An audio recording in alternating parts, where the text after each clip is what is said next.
15 gospel legends who hid they were gay until death. What if some of the biggest names in gospel and black music history spent their entire lives hiding painful secrets behind choir robes, spiritual messages, and legendary performances? For decades, many artists faced enormous pressure from churches, fans, and society to stay silent about their identities, relationships, and personal struggles. Behind the powerful voices of legends like Little Richard, James Cleveland, Sister Rosetta Tharpe, and Donnie McClurkin were stories filled with fear, loneliness, faith, judgment, and emotional conflict that most audiences never fully understood. Some protected their careers through silence.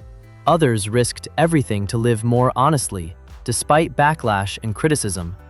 But even today, many people believe the gospel world still struggles accepting LGBTQ voices openly. Do you think these legends were forced to hide who they truly were just to survive? Leave your thoughts in the comments below. And subscribe to Remembered Lives channel for more unforgettable celebrity stories. Little Richard. Little Richard was not just a music legend. He was one of the most revolutionary entertainers in American history. Born Richard Wayne Penniman in Georgia in 1932, he exploded onto the music scene during the 1950s with wild energy, screaming vocals, pounding piano performances, and unforgettable hits like Tutti Frutti, Long Tall Sally, and Good Golly Miss Molly. Long before rock and roll became mainstream, Little Richard helped invent it. Artists such as Elvis Presley, the Beatles, James Brown, and Prince later admitted his influence changed music forever. But behind the glitter makeup and explosive performances was a man who spent most of his life struggling between fame, religion, identity, and sexuality. At a time when America was deeply conservative, Little Richard openly embraced flamboyant fashion, makeup, and behavior that shocked audiences during the 1950s. Many people viewed him as dangerous because he challenged traditional ideas of masculinity long before society was ready for those conversations. Throughout his life, Richard made conflicting public statements about his sexuality. In different interviews, he described himself using terms like gay bisexual and omnisexual, while at other times rejecting those labels completely because of his religious beliefs. That internal conflict followed him for decades. Raised in a strict religious environment, Richard often felt torn between the church and the identity he privately struggled to understand. At multiple points in his life, he left music entirely to focus on religion, believing fame and sexuality were pulling him away from God. Yet, no matter how hard he tried to escape his past, the world always pulled him back toward music and performance. What makes Little Richard's story so emotional is the loneliness hidden beneath the fame. He changed popular culture forever, while privately fighting guilt, fear, and personal confusion. Even so, his impact became impossible to erase. Long before conversations about LGBTQ visibility became mainstream, Little Richard existed unapologetically in spaces society tried to deny him. His life became a symbol of both liberation and struggle inside American entertainment history. Billy Preston. Billy Preston lived one of the most extraordinary yet heartbreaking lives in music history. Born in Texas in 1946 and raised in Los Angeles, Preston showed astonishing musical talent as a child, mastering piano and organ before most children fully understood music itself. By age 10, he was already performing alongside gospel legend Mahalia Jackson, and before adulthood, he had worked with artists many musicians only dreamed of meeting. His talent eventually earned him the nickname the Fifth Beatle because of his close musical relationship with the Beatles during the late 1960s. Preston's fingerprints exist on some of the greatest music ever recorded. He performed with the Beatles, the Rolling Stones, Ray Charles, Sam Cooke, and countless other legends, while creating massive solo hits like Nothing from Nothing and Will It Go Round in Circles. On stage, he radiated joy, charisma, and unmatched musical brilliance. But behind the success was a man quietly carrying emotional pain and deep personal conflict. During much of Preston's career, the music industry remained deeply uncomfortable with openly gay black male performers. Friends and colleagues later described an artist forced to hide major parts of his identity while living under enormous pressure from religion, fame, and public expectations. Over the years, Preston struggled with addiction, loneliness, and repeated legal troubles connected to substance abuse. Despite worldwide fame, his personal life became increasingly unstable during the 1980s and 1990s. Health problems later worsened after years of drug use damaged his body. In 2005, Preston fell into a coma following serious medical complications related to kidney disease and hypertension. Billy Preston died in 2006 at age 59, leaving behind a musical legacy few artists could ever match. Yet what makes his story so tragic is that even with extraordinary talent and worldwide admiration, he spent much of his life searching for peace and acceptance within himself. Behind the brilliant smile and joyful performances was a man fighting battles audiences rarely saw until it was too late. James Cleveland. James Cleveland helped transform gospel music into a worldwide movement while becoming one of the most influential religious singers in American history. Born in Chicago in 1931, Cleveland grew up inside the church and quickly developed a voice filled with emotional power and spiritual intensity. Over the years, he became known as the King of Gospel, writing legendary songs, leading massive choirs, and mentoring artists who later became stars themselves. His influence reached far beyond church walls, helping modernize gospel music during the 1960s, 1970s, and 1980s. But behind the public image of spiritual leadership was a man surrounded by years of rumors, pressure, and private controversy. During an era when homosexuality was heavily condemned inside many black churches, whispers about Cleveland's personal life followed him throughout much of his career. Although he never publicly identified as gay, discussions surrounding his sexuality became common inside gospel circles and later historical biographies. At the same time, Cleveland struggled with major health problems, including obesity, diabetes, and heart disease. Despite declining health, he continued performing and preaching while carrying the emotional weight of public scrutiny and enormous expectations from religious communities. In the early 1990s, his reputation became even more controversial after allegations involving sexual misconduct surfaced publicly.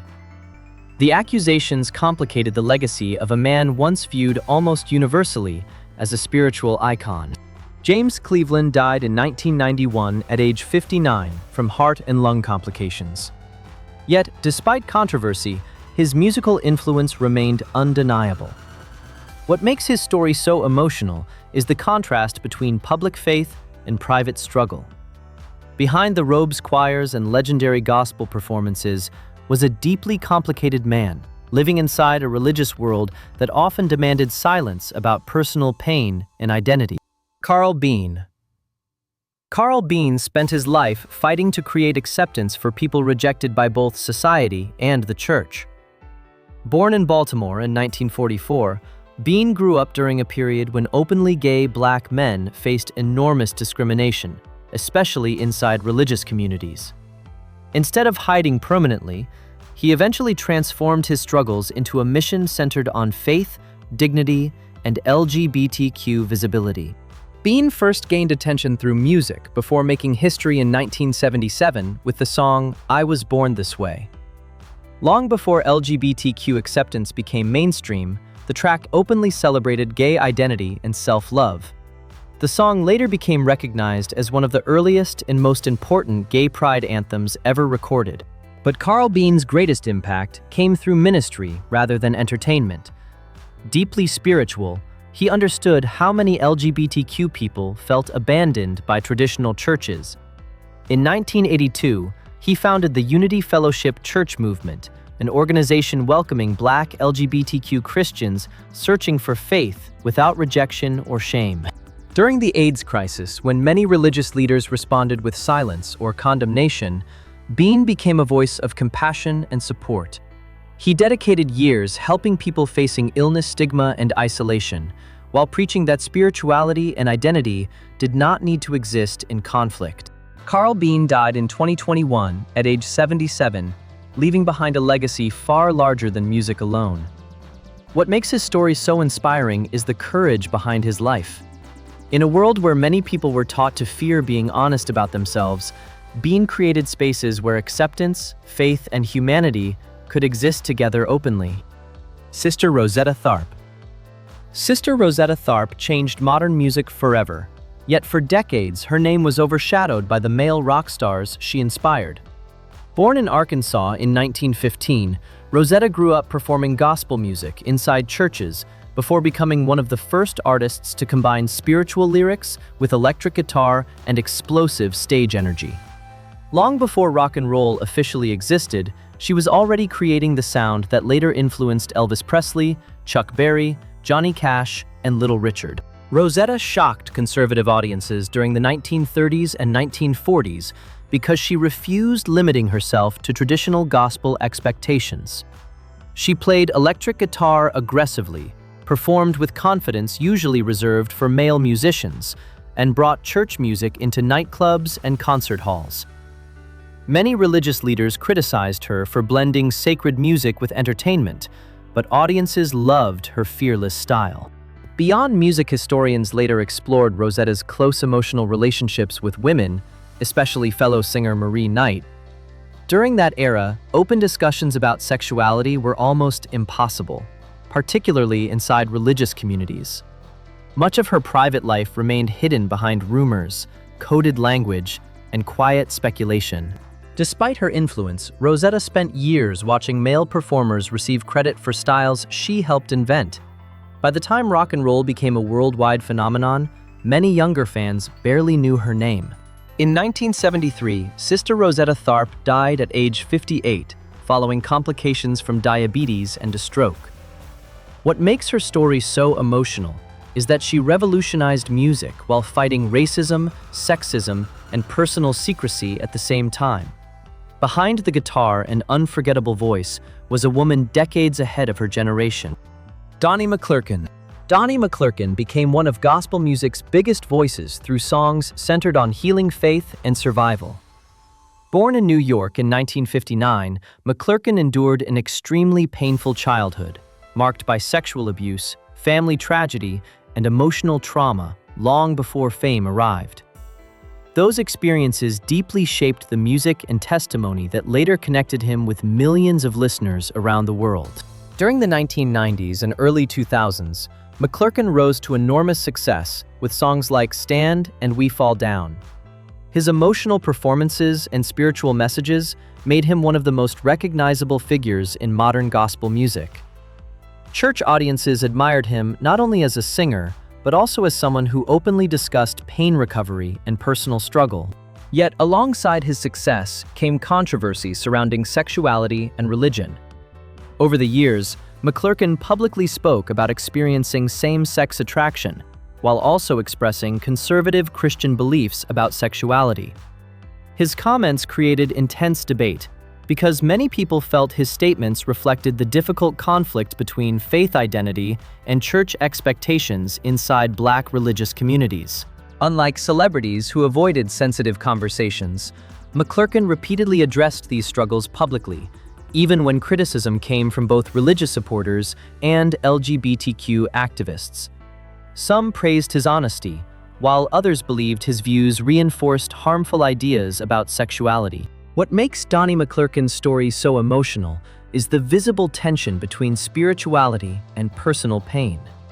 Behind the gospel success and worldwide fame was a man still wrestling with trauma, faith identity, and public expectation, while millions watched closely. Thomas Whitfield. Thomas Whitfield became one of gospel music's greatest musical geniuses, despite a life and career cut tragically short. Born in Detroit in 1954, Whitfield displayed extraordinary musical talent from childhood and quickly became known for revolutionary choir arrangements, emotional songwriting, and modern gospel production techniques that changed church music forever. Throughout the 1970s and 1980s, Whitfield helped modernize gospel by blending traditional choir sounds with contemporary influences that appealed to younger audiences. Albums like Hallelujah Anyhow and songs such as Precious Jesus turned him into one of gospel's most respected composers and choir directors. His influence reached churches across America, inspiring an entire generation of gospel musicians. But behind the musical brilliance, rumors and quiet speculation about Whitfield's personal life followed him throughout his career. During that era, discussions surrounding sexuality inside gospel music were often surrounded by silence, gossip, and fear, because church communities strongly condemned homosexuality. Whitfield himself never publicly addressed those rumors. In the late 1980s, his health began declining rapidly. At a time when AIDS carried enormous stigma and misinformation, public speculation surrounding his illness intensified. Whitfield never publicly confirmed details about his condition, leaving many questions unanswered, even after his death. In 1992, Thomas Whitfield died at only 38 years old. His death devastated the gospel world because many believed he still had decades of musical greatness ahead of him. What makes Thomas Whitfield's story so heartbreaking is the silence surrounding both his suffering and identity. Behind the beautiful choir music and spiritual performances was a gifted artist living under enormous pressure during one of the most judgmental periods in modern church culture. Clara Ward. Clara Ward became one of the most powerful voices in gospel history through performances filled with emotion, elegance, and unmatched vocal intensity. Born in Philadelphia in 1924, Ward rose to fame alongside the Ward Singers, a gospel group that transformed religious music during the 1940s and 1950s. Her voice carried extraordinary strength and passion, helping gospel music gain popularity far beyond church audiences. Unlike traditional church performers of her era, Clara Ward brought dramatic stage presence and sophistication into gospel music. Audiences admired her glamorous image, emotional delivery, and ability to command attention wherever she performed. Yet success inside the church world also brought enormous pressure, particularly for women expected to maintain strict moral images publicly. Over the years, rumors about Ward's personal relationships and sexuality quietly circulated inside entertainment and gospel communities. Historians and biographers later discussed speculation surrounding her private life, although Ward herself never publicly confirmed such claims. During the mid-20th century, openly discussing sexuality, especially within religious circles, could destroy careers completely. Beyond personal rumors, Ward also struggled emotionally, with fame, financial pressure, and the intense demands of constant performing. Friends described periods of exhaustion and emotional instability, hidden behind the glamorous public image audiences admired. In 1973, Clara Ward died suddenly at age 48 after suffering a stroke. Her death shocked fans and left gospel music mourning one of its most influential female voices. What makes Clara Ward's story so emotional is the contrast between her powerful public presence and the quiet personal struggles hidden underneath. Behind the elegance, music, and fame was a woman navigating enormous pressure inside a religious world where image often mattered as much as talent itself. Alex Bradford. Alex Bradford became one of the most influential voices in modern gospel music while living through an era when personal identity often had to remain hidden behind church expectations. Born in Alabama in 1927, Bradford grew up surrounded by Southern gospel traditions before developing a powerful singing style that blended spiritual passion with theatrical energy, unlike anything audiences had seen before. His booming voice, emotional performances, and dramatic stage presence helped reshape gospel during the 1940s and 1950s. Bradford gained national attention through songs like Too Close to Heaven, and quickly became known for bringing excitement and performance artistry into gospel music. At a time when many church singers remained restrained and formal, Bradford performed with emotional intensity that deeply moved audiences.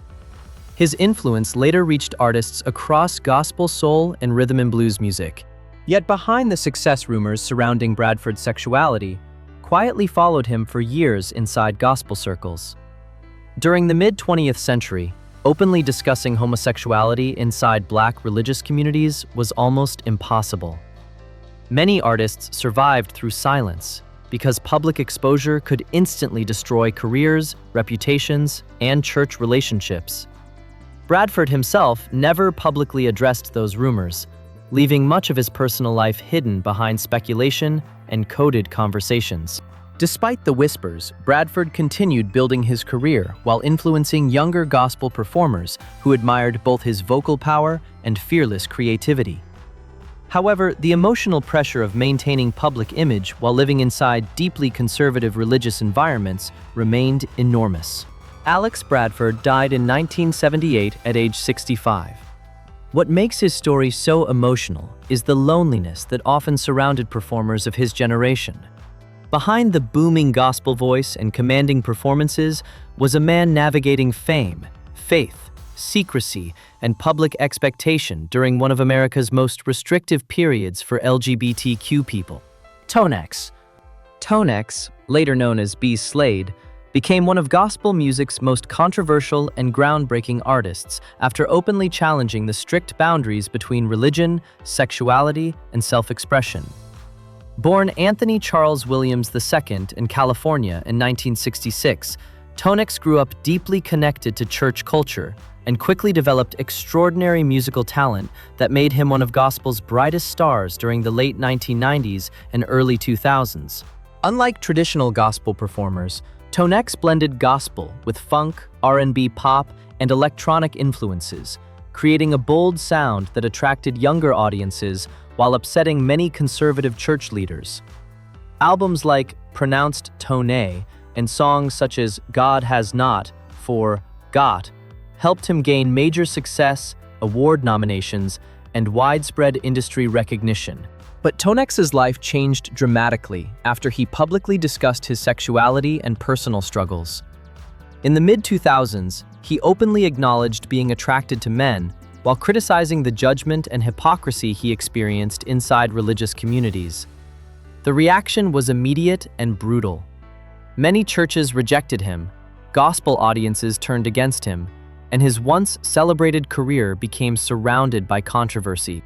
Rather than remaining silent, Tonex reinvented himself as B. Slade and continued creating music outside traditional gospel expectations. His transformation symbolized both freedom and loss. Freedom to live honestly, but also the painful cost of authenticity inside religious entertainment spaces, where LGBTQ identity remained heavily condemned. What makes Tonex's story so emotional is the visible collision between faith and identity. Behind the creativity, fashion, and musical innovation was a deeply talented artist trying to survive rejection from communities that once celebrated him. His life became one of the clearest examples of how dangerous honesty could still be inside modern gospel culture. James Baldwin. James Baldwin became one of the most fearless intellectual voices in American history by speaking openly about race, sexuality, pain, and identity during periods when honesty itself carried enormous danger. Born in Harlem in 1924, Baldwin grew up inside poverty, racism, and strict religious environments that shaped much of his later writing. As a young black gay man living in mid-20th century America, Baldwin understood isolation deeply, long before the world recognized his brilliance. Initially preaching in church as a teenager, Baldwin later turned toward writing, using literature to confront truths many Americans wanted to avoid. Through books like Go Tell It on the Mountain, Giovanni's Room, and The Fire Next Time, he explored racism, masculinity, religion, sexuality, and emotional suffering with extraordinary honesty. Unlike many public figures of his generation, Baldwin refused hiding his sexuality, even when publishers, politicians, and television hosts found it uncomfortable. During the Civil Rights era, Baldwin became a powerful voice alongside leaders like Martin Luther King Jr. and Malcolm X. Yet he often stood apart because he discussed both racial injustice and queer identity simultaneously. Many people admired his courage, while others criticized him harshly for refusing silence. Throughout his life, Baldwin spent years living in France, partly to escape racism and homophobia in America. Even abroad, however, he continued writing passionately about the emotional wounds carried by Black Americans. James Baldwin died in 1987 at age 63 from stomach cancer. What makes his story so powerful is that he refused dividing himself into acceptable pieces for society's comfort. Behind the brilliant essays and speeches was a man who transformed personal pain into truth powerful enough to challenge an entire nation. Wilmer Broadnax. Wilmer Broadnax spent most of his life hiding a deeply personal secret while becoming one of gospel music's respected quartet singers. Born in 1916, Broadnax gained recognition through groups like the Spirit of Memphis Quartet and later the Five Blind Boys of Mississippi, where his strong vocals and commanding performances earned admiration throughout gospel communities across America. For decades, audiences knew Broadnax only as a talented male gospel singer devoted to church music and touring performances. But privately, Broadnax carried a truth almost impossible to reveal publicly during the early and mid-20th century. Years after his death, reports emerged that Broadnax had been assigned female at birth and had lived much of life presenting publicly as male. During Broadnax's era, conversations surrounding gender identity barely existed publicly, especially inside conservative religious environments. Survival often depended on secrecy. Friends and fellow performers reportedly either never knew or chose silence out of respect and protection. For years, Broadnax successfully maintained his identity while continuing a respected gospel career in an industry where discovery could have destroyed everything. His life ended tragically in 1992 when he was killed during a violent domestic dispute in California at age 52. After his death, revelations about his gender history shocked many people in gospel communities who had known him for decades. What makes Wilmer Broadnax's story so heartbreaking is the loneliness surrounding it. Behind the music, touring, and spiritual performances was a person navigating identity fear and survival in a period where openness could mean total rejection from society, religion, and even family. Bayard Rustin.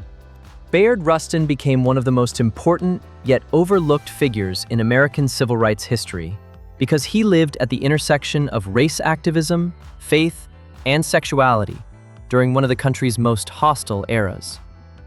Born in Pennsylvania in 1912, Rustin grew up in a religious household, heavily influenced by Quaker beliefs centered on equality, peace, and justice.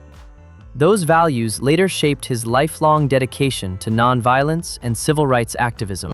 Long before Martin Luther King Jr. became internationally famous, Rustin was already organizing protests, challenging segregation, and teaching strategies of peaceful resistance. He eventually became one of King's closest advisors and played a major role in shaping the nonviolent philosophy that transformed the civil rights movement. Most famously, Rustin organized the 1963 March on Washington, where King delivered the historic "I Have a Dream" speech before more than 250,000 people. Yet despite his brilliance, Rustin was often pushed into the background because he was openly gay. During the 1950s and 1960s, political opponents repeatedly used his sexuality against both him and the civil rights movement itself. Some leaders feared public association with an openly gay black activist could weaken support for racial equality efforts. Rustin endured arrests, public humiliation, and constant scrutiny simply because he refused to completely hide who he was. Even with those pressures, Rustin continued fighting for justice throughout his life, later supporting LGBTQ rights alongside racial equality and labor activism. He spent decades sacrificing recognition while helping shape American history behind the scenes. Bayard Rustin died in 1987 at age 75. What makes his story so emotional is that one of the architects of modern civil rights spent much of his life denied the full recognition he deserved. Behind the marches, speeches, and political victories was a man forced to battle not only racism, but also the loneliness and prejudice attached to living openly as a gay black activist during a deeply unforgiving era. Bishop Yvette Flunder. Bishop Yvette Flunder dedicated her life to creating spiritual spaces for people rejected by traditional churches because of sexuality identity or difference. Born in California in 1960, Flunder grew up deeply connected to faith and ministry, while also confronting the painful reality that many religious institutions treated LGBTQ individuals as outsiders rather than equals. Instead of walking away from spirituality completely, she chose to challenge those systems directly from within. Originally trained as a singer and musician, Flunder spent years involved in church ministry before becoming one of the first openly LGBTQ Black bishops in America. During the height of the AIDS crisis in the 1980s and 1990s, she witnessed countless LGBTQ people abandoned by churches and even families while battling illness, stigma, and fear. Those experiences deeply shaped her mission. Flunder later founded the City of Refuge United Church of Christ in San Francisco, creating a congregation centered on acceptance, healing, and inclusion. Her ministry welcomed people often rejected elsewhere, including LGBTQ believers, people living with HIV/AIDS, and individuals struggling emotionally or spiritually after years of judgment. Unlike many religious leaders who avoided difficult conversations about sexuality, Flunder openly discussed the emotional damage caused when faith communities use religion to shame people rather than support them. Her work eventually made her one of the most respected voices connecting Black spirituality with LGBTQ advocacy. What makes Bishop Yvette Flunder's story so powerful is the compassion behind her leadership. Behind the sermons and religious titles was a woman determined to prove that faith should never require people to erase themselves in order to feel worthy of love, acceptance, or spiritual belonging. Sam Cooke. Sam Cooke became one of the greatest voices in music history while carrying the pressure of fame, racial barriers, and endless public scrutiny during one of America's most turbulent decades. Born in Mississippi in 1931 and raised in Chicago, Cooke first gained recognition singing gospel music with the Soul Stirrers, before eventually crossing into secular music and helping create the sound that later became known as soul. With smooth vocals, elegance, and emotional depth, Cooke transformed popular music through classics like A Change Is Gonna Come, Cupid, and Wonderful World. By the early 1960s, he had become one of the first Black artists to achieve massive crossover success, while also taking unusual control over his business career, publishing rights, and finances. That independence made him not only a music star, but also a powerful symbol of Black ambition during the civil rights era. Yet behind the fame, Cooke's private life became surrounded by rumors, controversy, and emotional strain. Biographers and historians have discussed long-standing speculation surrounding aspects of his sexuality and relationships, though no definitive public confirmation ever existed during his lifetime. At the same time, Cooke faced pressure from fame, racism, financial responsibility, and personal struggles hidden from public view. In December 1964, tragedy struck when Sam Cooke was shot and killed at a Los Angeles motel at only 33 years old. The official explanation surrounding his death immediately sparked controversy, suspicion, and conspiracy theories that continued decades later, because many people never fully believed the public version of events. What makes Sam Cooke's story so heartbreaking is how quickly brilliance turned into tragedy. Behind the unforgettable voice and polished image was a man navigating fame, secrecy, racial tension, and enormous pressure while trying to survive in a country deeply divided by race and social change.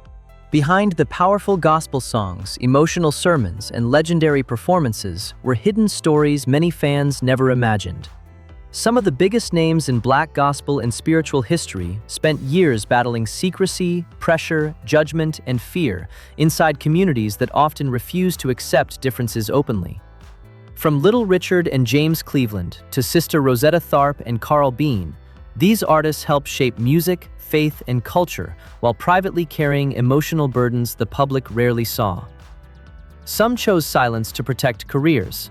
Others risked everything to finally live honestly, despite criticism from churches and society. But even today, many people still debate whether the gospel world truly accepts LGBTQ voices behind closed doors. Do you believe these legends were treated fairly, or were they forced to hide their truth for survival? Leave your thoughts in the comments below, and don't forget to like, subscribe, and join Remembered Lives channel for more emotional celebrity stories.